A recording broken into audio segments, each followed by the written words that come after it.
Here to share more about the Pope's potential visit to Ukraine is John Allen, editor of Crux. Hi, John. Hey, Christine. So, John, we've all seen the tweets from the ambassador. You're our Vatican insider. Do you think this trip could happen?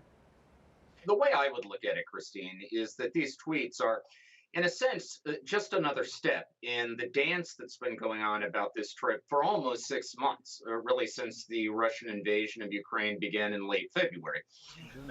For a long time, the Pope had said he wanted to go to Kiev very much, but he didn't want to do that unless he was able to go to Moscow first. That in an effort to sort of project even-handedness. Now, it has become clear that that trip to Moscow is deeply improbable, but there are a couple of other irons in the fire, so to speak. The day before he met with Ukraine's ambassador, the Pope met the Russian Orthodox Metropolitan Anthony, in effect, the foreign minister of the Russian Orthodox Church.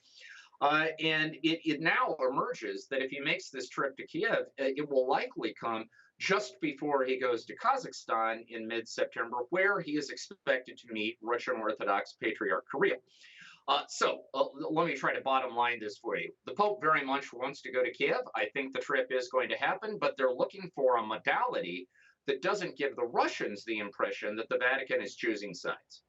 All right, you mentioned that visit with Patriarch Kirill. Do you think an in-person visit with him will change anything? Well, will it change anything? I doubt it will change the hard line position that Patriarch Kirill has been taking on this conflict. What it might change is that it might give the Russians the impression that Pope Francis is working hard to try to reach out to them.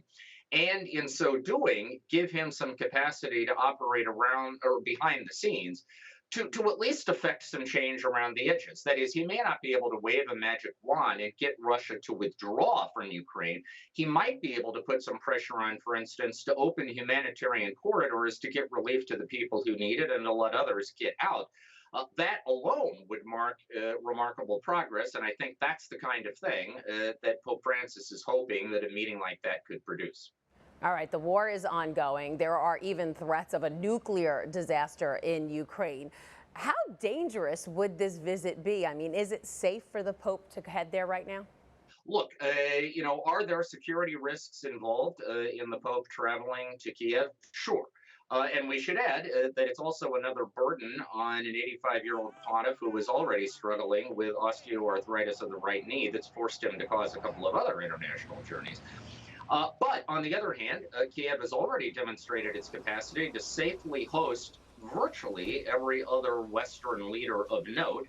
Look, is this in a certain sense both secure from a security point of view and also politically? Is it a bit of a gamble? Of course it is. However, all the signs seem to indicate that Pope Francis believes it's a gamble worth taking.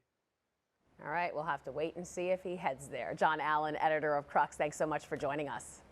Of course.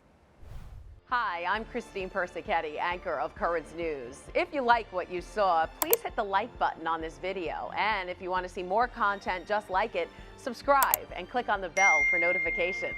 Thanks for watching, because we are putting your faith in the news.